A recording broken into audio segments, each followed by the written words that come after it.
Chapter 6. On that night could not the king sleep, and he commanded to bring the book of the records of the chronicles, and they were read before the king.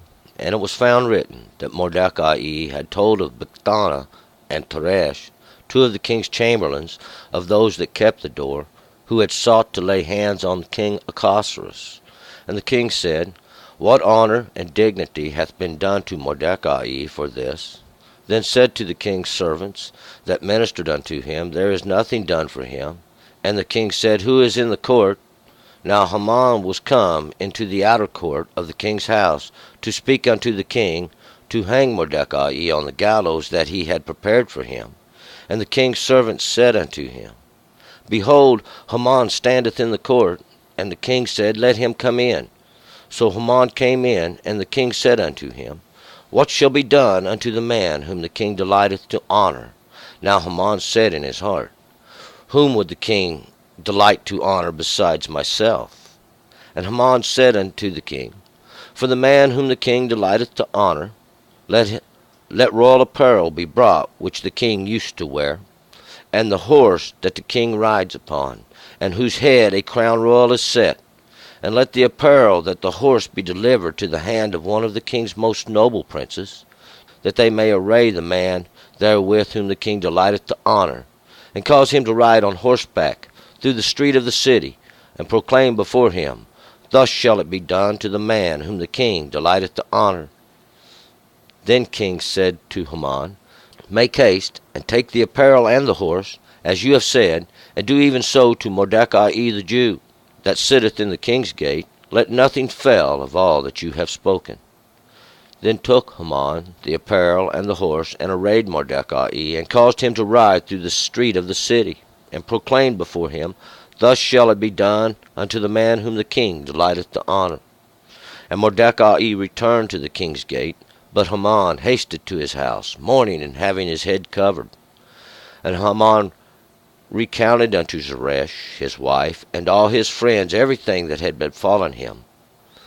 Then said his wise men and Zeresh his wife unto him, If Mordecai, before whom you have begun to fall, be of the seed of the Jews, you shall not prevail against him, but shall surely fall before him. While they were yet talking with him, came the king's chamberlains, and hasted to bring Haman unto the banquet that Esther had prepared. All right, let's go back up, verse 1. Now, we remember yesterday we was kind of leaving off there with that banquet that Esther had prepared. She had dressed herself up and came before the king on that third day after the fasting. And she had asked the king that him and Haman attend the banquet, and they did. And the king asked her what she wanted, and he would give her half the kingdom if that's what she asked for. And she said, well, that Haman and him return again for a banquet which she would prepare on the next day, and then she would tell the king what would be her thing, what would be what she asked for. And Haman went his way. He was all blowed up in his head and all in his understanding. But Mordecai there angered Haman on his way home, and he got home, and his wife and everybody told him to build a gallows, and in the morning he was going to hang Mordecai, and then go to the banquet which the king had made. And it was supposed to help his day out, and we'll remember that's where Haman was when we left him yesterday. He found a little pleasure in them words that he could hang Mordecai and go to lunch after that. But we're going to find out on the next day that things have changed while Haman was asleep. We're going to pick it up in verse 1. And on that night could not the king sleep, and he commanded to bring the book of the records of the chronicles, and they were read before the king. And we remember the book of Chronicles that was mentioned when Mordecai had saved the king, and that's what we're going to find out he's going to read about. And on that night that Haman was at home feeling good, he thought he would get up in the morning, he had gallows being built. They brought that book of records and chronicles before the king. We'll find out. See, the Lord, the God, he does have a way, and he bothered the king. He brought the king where he couldn't sleep. See, God does work in all things, too. And it was found written that Mordecai he had told Bigthana and Teresh, two of the king's chamberlains, of those that kept the door, who had sought to lay hands on the king of Ahasuerus. And they found it there written, and they read that portion even, probably opened right to the page, that Mordecai he had told of Bigthana and Teresh. We remember Bigthana and Teresh, those two. Now, we witnessed those two. They were hung on the tree. Bigthana is those that are in the wine press, and that wine press of fierceness or strictness, this wine press of strictness and fierceness. And they were keepers of the door, these, and those that placed where they go in and out, we'll find out, even at the king's gate. But they sought to lay hands on the king, and this is to lay their works on him, and they was going to kill the king. 3. And the king said, What honor and dignity hath been done to Mordecai for this? Then said the king's servants that ministered unto him, There's nothing been done for him. So they found it written there that Mordecai, and by his words, had saved the king, but no honor, no dignity had been done to him, no thanks, no reward, so to speak, had been given to Mordecai. Mordecai is that small portion of man. That small portion of man, or men. 4. And the king said, Who is in the court? Now Haman was come into the outer court of the king's house, to speak unto the king, to hang Mordecai on the gallows that he had prepared for him. And the king wants to know who's in the court, who is about, because the king's ready. He's going to set his business in order and get it straightened out. But now we'll find out Haman was just come into the court. And he had come into the court because he had rose up early now to come and to request of the king to hang Mordecai on the gallows. That place they had prepared to hang. See, they was preparing to hang. They had done past judgment on Mordecai, that small portions of men. 5. And the king's servants said unto him, Behold, Haman stands in the court. And the king said, Let him come in. And we'll find out the king's servants done it. Noticed Haman there in the court. And they said that Haman is here. Haman is the magnified one. He's the one that's being magnified here. 6. So Haman came in, and the king said unto him, What shall be done unto the man whom the king delights to honor? Now Haman said in his heart, Who would the king delight to honor besides myself? So Haman comes on in. He stands before the king.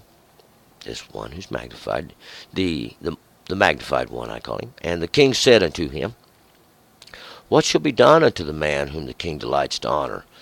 Now we know Haman in his understandings, in his heart, there, in his heart. See, that's his inner understandings. He thinks that the king wants to honor him, to delight himself to honor him. He would think of nobody else that the king would even want to honor besides himself. 7. And Haman said unto the king, For the man whom the king delights to honor. So Haman's going to tell the king what he would personally enjoy to be honored with. 8. Let royal apparel be brought, which the king used to wear, and the horse that the king rides upon, and on whose head a crown royal is set. So Haman says, let some apparel, let the king's clothes, some of these old clothes the king used to wear, not that the king wears anymore, these garments, these ones that the king used to have to cover him, and the horse that the king rides upon, and this horse, these are the strengths that even the king sits upon, and whose head a crown royal is set, and upon this head, this crown royal is set, and this royal crown here is this golden circle, this continuing ring, this thing even of understanding. And 9, and let the apparel and the horse be delivered to the hand of one of the king's most noble princes, that they may array the man therewith whom the king delighteth to honor, and cause him to ride on horseback through the street of the city, and proclaim before him, Thus shall it be done to the man whom the king delights to honor. And let this apparel, let this royal apparel, these these garments even of the king be put upon him, and the horse that the king himself sets upon, this great strength, let him ride upon it, and let this royal crown even be upon his head, this thing, this understanding of this continuing golden ring, even that which is of God, be delivered into one of the king's most noble princes. See, one of his highest princes, even these of the king, that they may array the man therewith whom the king delights to honor. This one, even whom the king takes pleasure in honoring. And let's cause him to ride upon this horseback through the street of the city, throughout the streets of the city, where everybody's going to see him. These streets represent that places of traffic, even of trafficking in the city. That's that place with the guard within the confines of that area. And proclaim before him, thus shall it be done to the man whom the king delights to honor, even in this one whom the king takes pleasure in showing his honor. 10. The king said to Haman, make haste and take the apparel and the horse, as you have said, and do even so to Mordecai the Jew, that sits in the king's gate. Let nothing fail that you have spoken. And the king said to Haman, make haste, hurry now, take this apparel, take these garments that the king used to wear, and the horse, my own horse, he said, as you have said, and do even so to Mordecai the Jew. And do even so, see now, to this Mordecai. Mordecai is that small portion of men. The Jew, this, even though that appraising, that sits in the king's gate, even that place of the judgment, that represents the judgment of the king. He said, let nothing fail that you have spoken. 11. Then took Haman the apparel and the horse, and arrayed of Mordecai, and caused him to ride through the street of the city, and proclaimed before him, thus shall it be done unto the man whom the king delights to honor. Then Haman takes Mordecai with the apparel, the horse, and he arrays Mordecai. This magnified one does. He arrays Mordecai, this small portion of men, even representing that, which even that small portion of men that God given in the beginning. See, this was the apparel that God used to wear. This is that. It's all of one understanding. And he causes him to ride through the street of the city, proclaiming before him, thus shall it be done. Thus shall it be done to the man, whom the king delights to honor. 12. And Mordecai returned to the king's gate, but Haman hasted to his house, mourning, having his head covered. And Mordecai will find, he's that small portion of men, he returns to the king's gate. He returns to that place that represents the king's judgment. But Haman, the magnified one, he hasted to his abode. He hasted back to the house. We'll find out. He mourning and having his head covered. And that's his mourning, see, crying, wailing. His head's covered. That means his understanding's taken away. He's hiding his head in shame. It's a shame. Shame for his understanding that he had. 13. And Haman recounted unto Zeresh, his wife, and all his friends, everything that had befallen him. Then said his wise men, and Zeresh his wife, unto him, if Mordecai, before whom ye have begun to fall, be of the seed of the Jews, you shall not prevail against him, but shall surely fall before him. So Haman, when he gets back to the house, having his head covered, he tells his wife, Zeresh, his wife represents his understanding. See, Zeresh, that gold that belonged to God. Remember, that was the judgment his wife had. This thing that had befallen him, then said his wise men, and Zeresh his wife, unto him. Now, these wise men, we'll find out, these wise men, they are wise men of foolishness.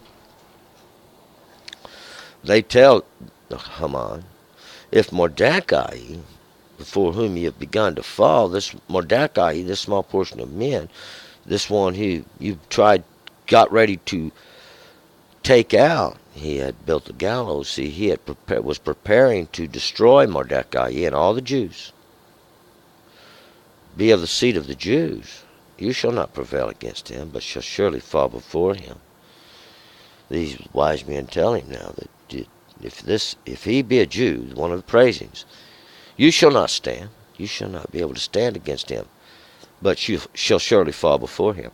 And this takes us back to the beginning, see, where the wise men that sat in the gate with Mordecai thought to see now if his words would stand.